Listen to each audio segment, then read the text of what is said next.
Hi guys, this is Keshav Malpani, an alumnus of National Law University Jodhpur. I welcome all of you to another session of 12 minutes to CLAT.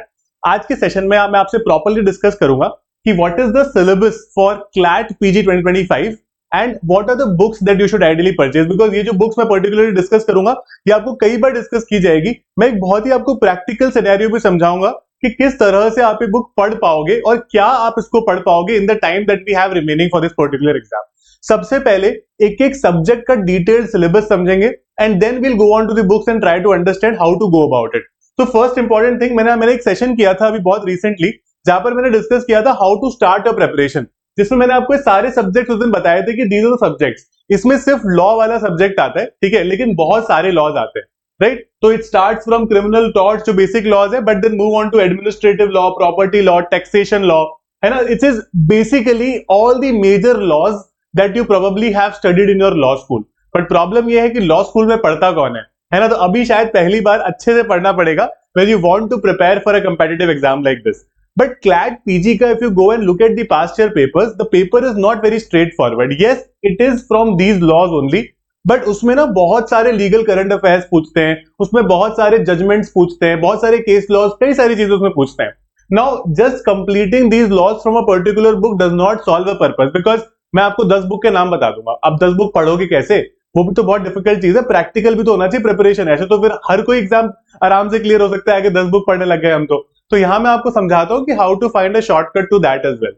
Now see, talking about criminal law first. Criminal law is quite basic where we understand क्या elements होते हैं, mens rea, act, and so on. Heinous crimes, unnatural offences, inchoate offences, ठीक है। Heinous is murder, बड़े बड़े जो offences होते हैं उस तरीके के। इनकोवेट मतलब वो इनकम्प्लीट, कि अबेटमेंट हो गया, इस तरीके की चीजें आती है काफी ज्यादा, इस पे केस लॉज भी आते हैं। ऑफेंसेस अगेंस्ट द स्टेट एक काफी ज्यादा कंटेंशियस टॉपिक होता है कि मतलब सेडिशन की बात करें या हम लोग कॉन्स्पिरेसी की बात करें तो ये काफी इसमें आता है ना। And changes in the new criminal laws, so new criminal laws are going to be enforced from 1 July 2024 this year itself, and those changes will definitely be asked. ये 100% आप कह सकते हो कि ये चीज ऐड कर लेना अगर आपने अपने कोर्स में अभी तक नहीं किया है तो। Don't refer to any other online sources for understanding the syllabus, because वो आपको बहुत ज्यादा एक कह सकते हो कि थियोरेटिकल अंडरस्टैंडिंग देगा, that will like give you a very general understanding कि ये 5-6 चीजें पढ़ लेना। अब वो 5-6 चीजों में प्रॉब्लम ये है कि उसमें इतनी ज्यादा डीप डाउन होती है कि वो ऑलमोस्ट एक किताब खत्म होती है उसमें, तो दैट मेक्स नो सेंस। ठीक है, क्रिमिनल लॉज का इतना काम होगा। Jurisprudence is slightly you could से on a difficult side for most aspirants, but this is something that can be made very very easy.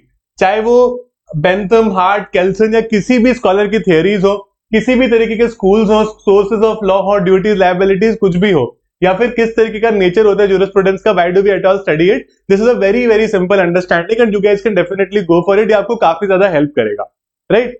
उसके अलावा क्लैट पीजी के लिए बहुत ज्यादा इंपॉर्टेंट है ये basic law which is the law of tort, और ये सबसे आसान लॉ है पूरे क्लैट पीजी का, राइट। यहाँ पर हमको बेसिक डेफिनेशंस पढ़ना होता है। अब डेफिनेशन तो उसमें कोई होती नहीं, टॉर्ट का कोई लॉ नहीं होता, टॉर्ट तो केस लॉज से होता है। तो हम यहाँ पर मेजरली काफी सारे केस लॉज डिस्कस करेंगे, ऑफेंसेस, लायबिलिटीज। आपने ये पहले कर लिया होगा बट हमें केस लॉज याद नहीं रहते, राइट। तो we will have to do certain things कि हमको केस लॉज प्रॉपर्ली याद रहे, हमारे पास इस तरह के नोट्स रहे, है ना, तो वो बहुत जरूरी है। तो उसके अलावा मैक्सिम्स वगैरह काफी आते हैं टॉर्ट्स के अंदर, वो भी आपसे पूछ सकते हैं, ठीक है। लायबिलिटीज, ऑफेंसेस, ये कुछ इंटरेस्टिंग चीजें होती है टॉर्ट्स में, but it's a very simple you could से understanding. Now comes law of constitution. Constitution is one of the most focused laws in CLAT PG exam. अब यहां पर आप देखोगे कि पहले तो बेसिक फीचर्स पूछेंगे कि भाई कॉन्स्टिट्यूशन में कितने आर्टिकल्स है, कितने पार्ट्स है, क्या क्या बाकी चीजें, और हमने कहां से कॉन्स्टिट्यूशन के जो फीचर्स है वो बोरो कर रखे हैं। Secondly, the most important part is fundamental rights, part 3 of the constitution. Then they ask you DPSP, which is directive principles of state policies, fundamental duties, major amendments उनसे related case laws, और election related laws इस साल आ सकते हैं because this was the election year, है ना। तो election year के आगे जाकर आप देखोगे जो एग्जाम होता है उसमें इलेक्शन से काफी ज्यादा क्वेश्चन पूछे जाते हैं, चाहे वो इलेक्शन कमीशन ऑफ इंडिया से हो, पार्लियामेंट से रिलेटेड हो, किसी भी और चीज से रिलेटेड हो, वो आ सकता है। एंड कॉन्स्टिट्यूशन में सबसे ज्यादा देखा गया है कि करंट लीगल नॉलेज, कोई जजमेंट आया है, नया कोई लॉ आया है which is related to constitution, उस पर काफी क्वेश्चन पूछे जाते हैं। सो इसको हमें प्रॉपरली प्रिपेयर करना पड़ेगा, है ना। इसके क्या सोर्सेज रहेंगे मैं आगे डिस्कस करता हूँ। Then we have the contract law. Contract law is quite plain and simple. Contract के पहले तो फीचर्स समझ लो, है ना, कि क्या होता है एक्सेप्टेंस, ऑफर क्या होता है, कंसंट्रेशन क्या होता है, ये सब समझो। उसके बाद में this is one of the most typical part of contract, की communication of offer and acceptance. काफी सारे लोग इसमें बहुत सालों तक कंफ्यूज रहते हैं, even after law school I have seen a lot of people जो काम करना शुरू कर देते हैं बट वो भी कंफ्यूज रहते हैं काफी सारे, है ना। उसके अलावा वॉइड कॉन्ट्रैक्ट्स होते हैं, पर्टिकुलर टाइप के restraint of trade restraint of legal proceedings as well as restraint of marriage, तो वो भी इसमें आ जाता है। कंटिंजेंट लायबिलिटी, वेजर, फ्रस्ट्रेशन की doctrine. Now this is part 1 of contract. Part 2 अगर आप देखोगे तो उसमें स्पेशल कॉन्ट्रैक्ट्स आते हैं, indemnity, guarantee, bailment, pledge, agency, ये सब इसमें आता है, राइट। तो ये चीजें भी बहुत इंपॉर्टेंट है विद प्रॉपर केस लॉज। तो यहां पर थोड़ा सा समय लगेगा, although the part is easy but we have to understand those case laws in detail, right. Next comes labour code. Labour code में एक अच्छी बात ये हो रही है, लेबर लॉज में एक अच्छी बात ये हो रही है कि बहुत सारे करीब 48 लेबर लॉज को कंसोलिडेट करके 4 नए लेबर कोड आए थे 2020 में। तो वो हमारे लिए काफी इजी हो गया कि हमको 4 कोड पढ़ने rather than studying so many laws. लेकिन उसके साथ साथ में इंडस्ट्रियल डिस्प्यूट्स एक्ट और फैक्ट्रीज एक्ट, ये 2 ऐसे लॉज हैं जो सबसे ज्यादा रेलेवेंट लेबर लॉज है, और ये इन लॉज से ज्यादा इनके केसेस इंपॉर्टेंट है, तो वो पढ़ने बहुत जरूरी है। भाई जो भी क्लैट पीजी की प्रिपरेशन करना चाहता है, मैंने पिछले सेशन में भी बताया था, your starting point will only and only be past year papers. आप उसको देख के समझो कि हम लोग सिर्फ अगर लॉज पढ़ लेंगे या फिर सिर्फ केस लॉज पढ़ लेंगे, उससे पेपर नहीं क्लियर होगा। एक वो एक्स्ट्रा स्टेप चलना पड़ेगा, एक extra different you could say scenario हमें क्रिएट करना पड़ेगा to be able to do that. फिर आता है पब्लिक इंटरनेशनल लॉ। इसमें इजी चीजें आती है, मतलब पहले तो सोर्सेस पूछ लेते हैं जो कि एक जनरल क्वेश्चन होता है पीआईएल का, है ना। Then you have law of sea, air and space. ये अलग अलग 3 लॉज हैं जो हम लोग पढ़ेंगे प्रॉपर्ली, उस पर क्या क्या जजमेंट्स आए हैं, अलग अलग आईसीजे के कुछ कुछ जजमेंट्स हैं, वो डिस्कस करेंगे। स्टेट रिकॉग्निशन, स्टेट सक्सेशन, कुछ ये जनरली भी पढ़ाया जाता है, मतलब this is the most basic topic of public international law. तो ये इसको हमें ठीक से कवर करना पड़ेगा, कैसे हम डिस्प्यूट्स को सेटल करते हैं, कौन सी इंटरनेशनल ऑर्गेनाइजेशंस हैं। तो this is more fact based, this is plain simple, है ना। यहाँ पर ज्यादा कुछ करना नहीं होगा। ये तो मतलब एक ऐसी चीज है कि अगर आपके पास हाथ में नोट्स है तो आप एक दिन में भी खत्म कर सकते हो। Yes, it's something like that, right. Company law जिन जिन लोगों ने कॉलेज में नहीं पढ़ा है, may be slightly difficult for you guys, but मुझे लगता है कि बेसिक्स तो सब एक बार एक सब्जेक्ट में पढ़ ही लेते हैं। तो कंपनीज में ये आता है कि भाई क्या क्या डॉक्ट्रिन्स होती हैं, है ना। ये बहुत सारे अलग अलग फीचर्स जो नए नए कंपनीज लॉ 2013 में लेकर आए हुए हैं। उसके बाद में memorandum of association, articles of association, prospectus, इतने सारे डॉक्यूमेंट्स होते हैं कोई भी कंपनी में जो बहुत इंपॉर्टेंट होते हैं, वो बहुत इंपॉर्टेंट होते हैं, right. Share holder meeting, merger acquisition, listing, delisting, company का भी वाइंड अप करनी हो, वाइंड अप में सिर्फ कंपनीज लॉ नहीं आता, अब तो हमारे पास आईबीसी है ना, इंसॉल्वेंसी एंड बैंक्रप्सी कोड है, तो इसके अंडर क्या उसकी प्रोविजंस हैं। तो ये सारी कनेक्टेड चीजें कई बार पूछी जाती है with all the relevant case laws, ठीक है। वो बहुत जरूरी है, वो आपको लिखना पड़ेगा properly. I will provide you the notes for this, आगे जाके ध्यान से मुझे सुनना कि नोट्स हमें कैसे मिल सकते हैं इसके। Then we have environment law. Environment law में ज्यादा मुश्किल क्वेश्चन नहीं आएगा, बट एनवायरमेंट लॉ में हमें कुछ बेसिक सी लॉज पढ़नी पड़ेगी, which could be environment protection act, हमारे पास एक वाटर एक्ट है, एक एयर एक्ट है, वो हमें बेसिक पढ़नी पड़ेगी, है ना। उसके बाद में we also will have to do, you could say, ये हो गया हमारा, है ना, these are the basic laws.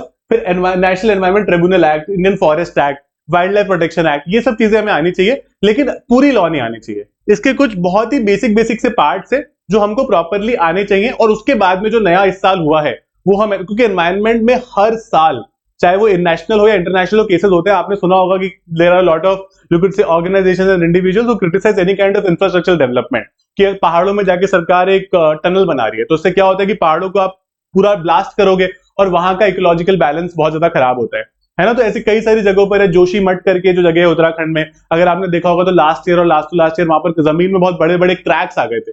That's because वहां पर इतना ज्यादा कंस्ट्रक्शन होता है, इतना ज्यादा लोग आते हैं जितना वो ले ही नहीं सकते। तो ये सारी चीजें बहुत इंपॉर्टेंट रहेगी जो एनवायरमेंट से रिलेटेड है। देन दी फैमिली लॉ। फैमिली लॉ में सिर्फ 2 ही रिलीजन पूछते हैं जो पर्सनल लॉज होती है, Hindus and Muslims. We could say coverage will be related to marriage, divorce, succession and adoption. ये 4 टॉपिक्स आते हैं both in Hindu and Muslim laws. ये बहुत इंपॉर्टेंट होते हैं, बट ये बहुत आसान होते हैं, ऑल्दो कई सारी चीजें होती है जहां पर हम अटकेंगे भी, but we will help you explain it very very simply, you could say during our sessions. IPR का बेसिक आता है कि हमको पता होना चाहिए trademark, copyright, patent, geographical indication क्या होता है, ट्रेड सीक्रेट में भी एक दो और, एंड उसके अलावा इंटरनेशनल आईपीआर बहुत इंपॉर्टेंट है, बिकॉज आईपीआर जनरली एक टेरिटरी बेस्ड लॉ होती है। तो अगर आज मैं इंडिया में किसी से कॉपीराइट ले रहा हूं तो वो इंडिया में ही कॉपीराइट है, वो यूएस में कॉपीराइट नहीं है। तो उसको इंटरनेशनली कैसे चलाते हैं, क्या चीजें करते हैं, वो बहुत इंपॉर्टेंट हो जाता है। तो this becomes very very important, meaning क्या है, क्या स्कोप रहता है। And then property law. Property law में आपको बेसिक कॉन्सेप्ट आने चाहिए, सेल क्या होता है, लीज क्या होता है, मॉर्टगेज क्या होता है, गिफ्ट क्या होता है, विल क्या होता है ना, विल इज वसीयत, ओके।